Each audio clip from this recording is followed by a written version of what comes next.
नमस्कार, मैं राजेश पोलखोल बाहुकुणा और आप देख रहे हैं पर्वतवाणी लाइव।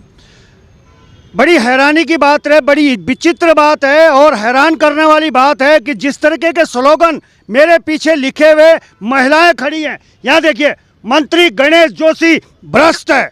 वाकई में आपके लिए बड़ी हैरान करने वाली खबर है। आखिर क्यों इन्होंने कहा है कि मंत्री गणेश जोशी भ्रष्ट है? दूसरा बैनर इधर देखेंगे, उद्यान निदेशक बवेजा चोर है। एक भ्रष्ट है, एक चोर है। क्या जरूरत आन पड़ी है इन महिलाओं को? ये देखिए, उद्यान विभाग में बवेजा चोर है, चोर को जेल में डालो। साथ में मुस्कुरा रहे हैं गणेश जोशी, उनको भी कह रहे हैं भ्रष्ट हैं। क्या कुछ मामला है? सबसे पहले करगेती जी आपके पास आना चाहूंगा, थोड़ा आगे आ जाए। गणेश जोशी को आपने भ्रष्ट बता दिया, क्या है मामला?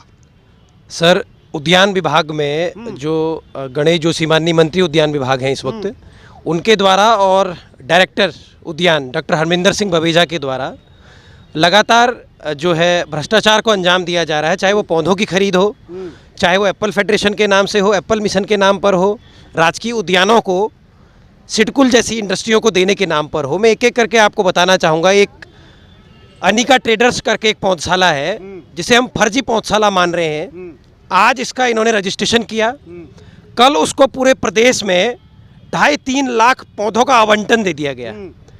जब पता चला कि ओडगांव उत्तरकाशी में जहां पर उसको आवंटन किया गया है, ओडगांव उत्तरकाशी में ना तो कोई अनिका ट्रेडर्स नाम का व्यक्ति है, ना कोई पौधशाला है, और इन पेड़ों की अगर आप कॉस्ट देखेंगे तो 400 रुपये तो मिनिमम प्राइस है।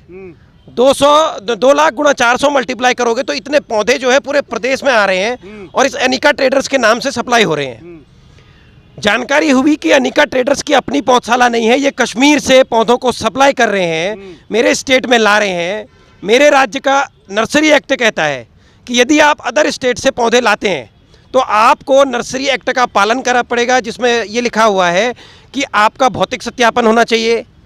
नर्सरी एक्ट के तहत अदर स्टेट से आने वाले पौधों को क्वारंटीन किया जाना अनिवार्य है। कश्मीर इसलिए भी बहुत ज़्यादा अनिवार्य है, कश्मीर के पेड़ों में इस वक्त बीमारी बहुत ज़्यादा बड़े स्केल पर है। यदि वहाँ की बीमारी मेरे राज्य में आ गई, प्रवेश कर गई, उन्हें क्वारंटीन नहीं किया गया, उनका पता नहीं किया गया, तो वो मेरे राज्य की मिट्टी खराब कर देगी, पेड़ों को खराब कर देगी। और जिन बागवानों के प्रति सिंपैथी दिखा के सरकार ये कह रही है कि हम उन्हें ये पौधे उपलब्ध करा रहे हैं विभिन्न योजनाओं में, वे बागवान 3 साल बाद अपने आप को खाली हाथ ठगा सा महसूस करेंगे। ठगा सा महसूस करेंगे। और ये चिंता हो रही है करगेती जी को, और इधर हमारे दीपक भाइयों और ये महिलाओं को। गणेश जोशी जी, इसलिए आप पे आरोप लग रहे हैं, इसलिए आपको भ्रष्ट बताया जा रहा है, क्योंकि सब कुछ हो रहा है आपकी नाक के नीचे और आप नाक उठाकर चल रहे हैं, सर उठाकर चल रहे हैं, तो सवाल तो होंगे। दीपक जी, किस क्षेत्र का ये पूरा मामला है? ये लगभग पूरे पहाड़ी राज्यों में इन्होंने सेब मिशन, एप्पल मिशन के नाम पे पहले स्टार्ट किया, फिर अचानक ही इस साल उन्होंने एप्पल फेडरेशन बना दी।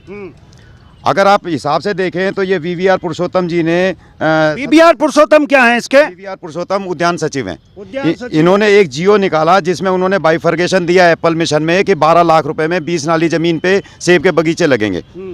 और उसके अंदर उन्होंने उसका भूमि का उपचार, पौधों की क्वालिटी और टेरेस का कॉस्ट, ये सारे कॉस्ट का उन्होंने सारा डिटेल दिया। इसी बीच में ये एक CSR फंड उद्योग, ये निदेशालय उद्यान एवं खाद्य प्रसंस्करण है, इसका जियो आता है और ये पूरा का पूरा ठेका एक managing director Indo Dutch horticulture ये है भीमताल में, इसको ये ठेका दे दिया जाता है। तो प्रोरेटा का मतलब ये है कि अगर 12 लाख रुपए 12 लाख में 20 नाली ज़मीन बन रही है तो 3 लाख रुपए में 5 नाली बननी चाहिए। ये तो बेसिक जनरल हिसाब किताब है। इन्होंने क्या किया कि वही 5 नाली का बगीचा 5 लाख रुपए का कर दिया। और जब 5 लाख रुपए का बगीचा किया और इनसे पूछा गया कि भैया 3.5 लाख रुपए का बाइफर्गेशन क्या है, तो इन्होंने उसको बताने से इनकार कर दिया। और जब पौधे की कॉस्ट देखी तो 600 रुपए का पौधा, जो पौधा 300 रुपए में एप्पल मिशन दे रहा है, उस पौधे को ये 600 रुपए में दे रहे हैं। चलिए, बड़ा गड़बड़ जाला है भैया। एक तरफ हमारे युवाओं को नौकरी नहीं मिल रही है, पेपर पे पेपर लीक हो रहे हैं, और दूसरी तरफ हम ये दिखा रहे हैं कि हम कश्मीर से लाके पौधे यहाँ उगा रहे हैं। बिल्कुल सही कह रहे हैं दीपक भाई, और इतनी जानकारी टेक्निकल इन्हें है तो अधिकारी क्या कर रहे हैं? वीवीआर पुरुषोत्तम जी, सवाल आपके ऊपर भी उठ रहे हैं। दीपक भाई, अंत में क्या कुछ कहना चाहते हैं? पीछे मुझे पता चला कि शायद इनकी जांच भी हुई है बवेजा जी की, क्या कुछ निकल आया जांच में? सर, जांच तो सरकार ने दबा दी, मेरे को माननीय न्यायालय जाना पड़ा। माननीय न्यायालय ने मेरी जनहित याचिका स्वीकार की है। माननीय न्यायालय से हम लोग आशा भी है, उम्मीद भी करते हैं कि हमें न्याय मिलेगा। हमारी 4-5 मांगे हैं। एक तो राज्य में डीबीटी को सख्ती से सरकार लागू करे, उद्यानिकी में विशेषकर। उद्यानिकी को इन्होंने व्यापार बना के रख दिया है, जबकि उद्यान विभाग में काश्तकारों, खेती और बागवानों के लिए काम होना चाहिए। दूसरा हमारा है रामगढ़ राजकीय उद्यान को, जो भीमताल में स्थित है, नैनीताल जिले में, उसकी 4.4 हेक्टेयर भूमि को इन्होंने सिडकुल जैसी इंडस्ट्रीज को देने का जो है एक पत्र जारी किया है। क्यों आप हमारी ज़मीनों को इंडस्ट्रियों को दे रहे हैं? हॉर्टिकल्चर अपनी इंडस्ट्री लगाए ना, वहाँ पे फूड प्रोसेसिंग यूनिट बनाइए, वहाँ पर आके आप बोलिए कि आपके पास कोल्ड स्टोरेज की व्यवस्था नहीं है, स्टोरेज की व्यवस्था आप वहाँ पर कीजिए। आप इन इंडस्ट्रियों को देके सीधे शब्दों में आप बेच रहे हैं हमारी प्रॉपर्टी को। चलिए, स्लॉट थोड़ा सा कम है। बहुत बहुत धन्यवाद आपका। और अंत में मैं ये कहना चाहता हूँ कि अगर ये सारे निर्णय कोर्ट को ही लेने हैं, हाई कोर्ट पे ही सब लोगों ने जाना है, तो फिर सरकारें क्या कर रही है? डॉक्टर धामी जी, सवाल आप पे भी है कि फिर आप कौन सी सरकार चला रहे हैं और किसके लिए सरकार चला रहे हैं? तमाम जो लोग हाई कोर्ट जा रहे हैं, तो फिर सवाल आप पे है कि आप किसे चला रहे हैं। तो चलिए, फिलहाल अभी के लिए बस इतना ही। देखते रहिए पर्वतवाणी लाइव।